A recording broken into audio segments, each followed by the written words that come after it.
1 घंटा मैंने जिम किया है, उसके बाद का जो मेरा मनोस्थिति थी और 1 घंटा जब अगर मैं योग करता हूँ, तो उसके बाद की मेरी मनोस्थिति में रात दिन का फ़र्क है। मेरा जो अगर आप 24 घंटे आप कमाइए पैसा, कोई दिक्कत नहीं है। आप बहुत पैसा कमाइए, आप बहुत काम करिए, ये आपका टाइम है, आपको अच्छे से करना चाहिए, सारी बात ठीक है। लेकिन आपके खुद के लिए समय के लिए क्या है? वैसे देखा जाए तो हमारी बॉडी बनी ही नहीं है नॉन-वेज खाने के लिए। एक कोई भी ना तो हमारे ऐसे दाँत हैं जो हम दा अगर 1 घंटा मैंने जिम अच्छे से किया तो उसके बाद मैं और कुछ नहीं कर सकता। उसके बाद जाके मुझे रेस्ट ही करना पड़ेगा। लेकिन 1 घंटा अगर जिम मैंने सुबह से अगर मैंने योगा किया है, तो मैं पूरे दिन के लिए मेरे पास में एनर्जी रहती है और इतना शांत मन से मैं रह क्लास वाले एक यूथ के लिए क्या मैसेज देंगे ओनली वन लाइन में? देखिए योग करना चाहिए या जिम? देखिए, मैं वही कह रहा हूँ, दोनों एक दूसरे के पूरक हैं, लेकिन मेरी नमस्कार दोस्तों, मैं हूं आपका दोस्त शरण सिंह। दोस्तों आज मेरा फिर से टॉपिक है कि योग और जिम में क्या अंतर है। फिजिकली लेवल पर मैं आपको बता चुका हूं योग और जिम में क्या अंतर है लास्ट वीडियो में, बट अब मैं बताऊंगा मेंटली लेवल पर क्या इफेक्ट पड़ता है जिम और योग में अंतर। और यूथ के लिए है कि जो जो जो जानना चाहते हैं कि जिम जो करना चाहिए या योग करना चाहिए, किससे हमें अच्छी बॉडी मिल सकती है, इस विषय पे हमारे MDNY के स्टूडेंट्स हैं हेमंत जी, इस विषय में आपको बताएंगे। हेमंत जी आप बताइए। जैसे सुरेंद्र भाई, आप जिम और योग के बीच में आप डिफरेंस पूछना चाह रहे हैं, तो पहले मैं आपको बता दूं कि मैं दोनों ही फील्ड में रह चुका हूँ। पहले 2014 से मैंने कम से कम 3 साल मैंने जिम अच्छे से करी है, हार्डकोर जिमिंग की है।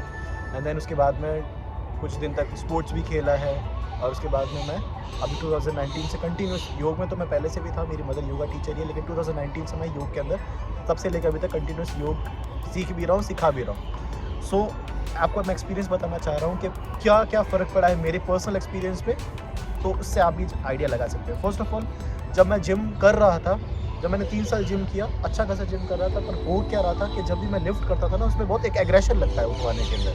कोई भी वेट आप लिफ्ट करते हो तो बहुत गुस्से से आप उठाते हैं, बहुत एग्रेशन से करते हैं, बहुत पावर से आपको उठाना पड़ता है। तो मेरे अंदर जस्ट सिर्फ और सिर्फ उस टाइम भी नहीं, आउट ऑफ द जिम भी मेरे अंदर बहुत ज़्यादा एग्रेशन आने लग गया था, बहुत ज़्यादा गुस्सा करता था मैं जिस टाइम में मैं लाइक मेरी पर्सनल लाइफ के अंदर। तो मैं मेंटली भी बहुत ज़्यादा गुस्सैल मेरा बिहेवियर हो गया था, बहुत क्विक टेम्पर्ड हो गया था, बहुत जल्दी।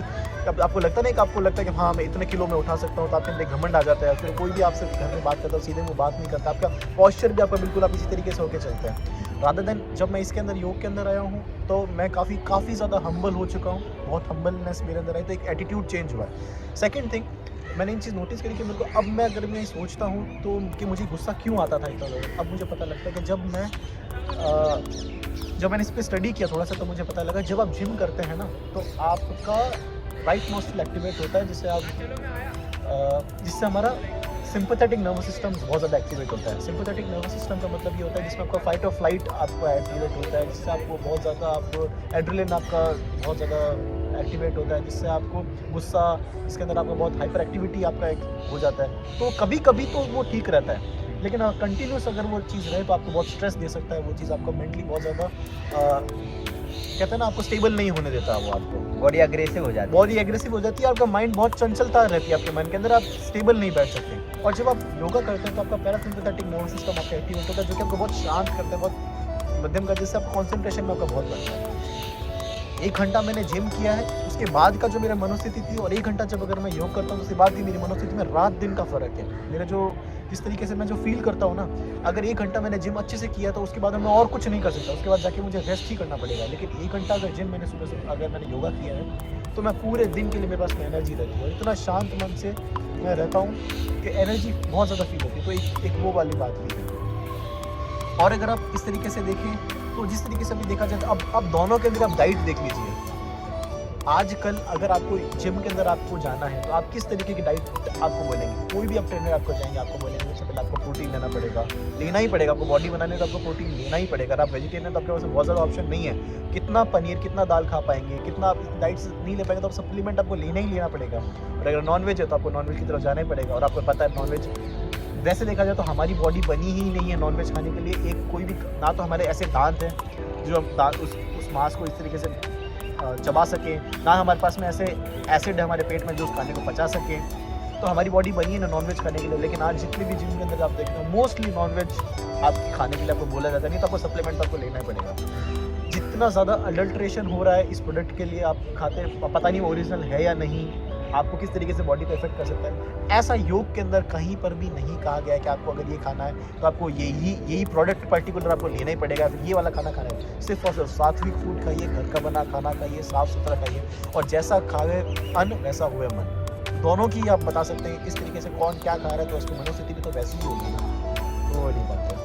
मतलब योग से हम एक सात्विकता की तरफ जाते हैं, एक अच्छी हेल्दी लाइफस्टाइल की तरफ जाते हैं, और जिम से हम ओनली अग्रेसिव बॉडी होती है हमारी, गुस्सा आता है, ये सारी चीजें, और एक तामसिक की तरफ जाते हैं, है ना। ये सबसे मेजर डिफरेंस है मुझे लगा कि हम तामसिक की तरफ जाते हैं और इससे एक सात्विक की तरफ जाते और हैं। देखिए वैसे अगर देखा जाए ना, तो अगर एक थोड़ा सा पॉजिटिव नोट पे भी देखें तो दोनों ही चीज़ें एक दूसरे के पूरक है। देखिए अगर आप योग करते हैं और उसके साथ में अगर हल्का फुल्का आप जिम भी करते हैं ना, हल्का फुल्का, मैं सिर्फ लाइट वेट एक्सरसाइज की कर रहा हूँ, बॉडी वेट एक्सरसाइज की बात कर रहा हूँ, तो वो आपको सपोर्ट करेगा इन आसन। कुछ ऐसे आसन होते हैं जिसमें आपको हाथों की बहुत स्ट्रेंथ चाहिए होती है, जैसे आपको हैंडस्टैंड करना है, जैसे आपको बहुत से चतुरंग दंडासन करना है, बहुत से ऐसे आसन है जिसमें आपको हाथों की स्ट्रेंथ चाहिए। तो अगर आप जिम करते हो तो आपके लिए बहुत फायदा रहेगा। और अगर आप जिम गोअर हैं ऑलरेडी, अगर आप जिम करते हैं तो आपको ज़रूर से ज़रूर आपको योगा और आपको एरोबिक्स या स्ट्रेचिंग तो आपको करनी ही करनी चाहिए, बिकॉज आपकी मसल्स इतनी ज़्यादा स्टिफ हो जाएगी कि आपको नॉर्मल मूवमेंट के अंदर भी बहुत दिक्कत आएगी। अगर आपको हाथ पीछे पूरा मूवमेंट आपको चाहिए होगा तो अच्छा खासा अगर आप जिम करते हैं और आप योगा भी करते हैं साथ में, तो आपको बहुत अच्छी फ्लेक्सिबिलिटी। तो दोनों एक दूसरे के पूरक हैं, लेकिन किसी एक को बहुत ज़्यादा डोमिनेंट कर देना, तो आप देखिएगा आपके शरीर को किस तरीके से, आपका मनोस्थिति आपको किस तरीके से है, आपको उस पर कैसा इफेक्ट आपको फील हो रहा है, वो आप उसको थोड़ा सा चेक करने की बहुत ज़रूरत है। अब आप देखिए अगर जिम अगर मैं कर रहा हूँ तो सिर्फ और सिर्फ पर्टिकुलर अगर कंपाउंड मूवमेंट्स को अगर मैं छोड़ दूँ, जैसे कि डेडलिफ्ट, बेंच प्रेस लगा को मैं अगर छोड़ दूँ, जैसे अगर कुछ भी आइसोमेट्रिक मूवमेंट्स है, जैसे अगर मैं सिर्फ बाइसेप कर्ल कर रहा हूँ तो मैं सिर्फ और सिर्फ इसी पे फोकस कर रहा हूँ, मेरे बॉडी बाकी के शरीर का क्या।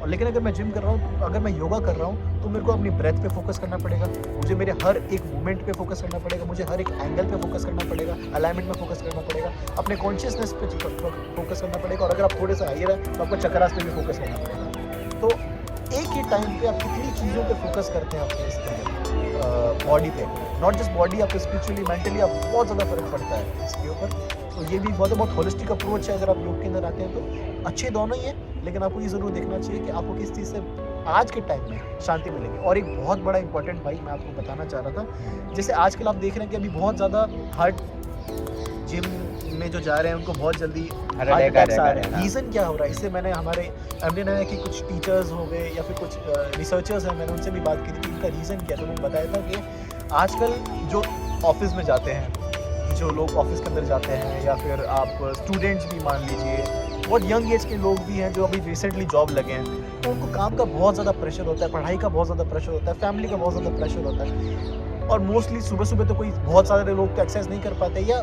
मान लीजिए सुबह भी कर रहे हैं या फिर रात को भी, जो शाम को जाते हैं ऑफिस से आने के बाद में मान लीजिए जा रहे हैं, तो पूरे दिन का आपका स्ट्रेस था, आप ऑलरेडी पहले से स्ट्रेस्ड हैं, आपकी बॉडी वैसे ही बिल्कुल भी रिलैक्स नहीं है, और आप जाके जिम के अंदर और गुस्से से आप जिम लगाए जा रहे हैं, अंधाधुंध आप किए जा रहे हैं, एक्सरसाइज किए जा रहे हैं। और उस टाइम में मान लीजिए आपके पास एनर्जी नहीं है, तो आप क्रिएटिन ले रहे हैं, आप कैफीन ले रहे हैं, जिसके आपको प्री वर्कआउट इस तरीके से ले रहे हैं, आपको स्टिमुलेंट्स हैं, आपको बहुत ज़्यादा आपको परफॉर्मेंस एनहांसिंग ड्रग्स अगर आप ले रहे हैं उसके साथ में, तो पहले से जो आप इतना ज़्यादा स्ट्रेस थे, उसके बाद में आपने और ज़्यादा अपनी बॉडी पे स्ट्रेस दे दिया, तो वो आपकी बॉडी कितनी देर तक झेल पाएगी उस चीज़ को, कितना झेल पाएगी?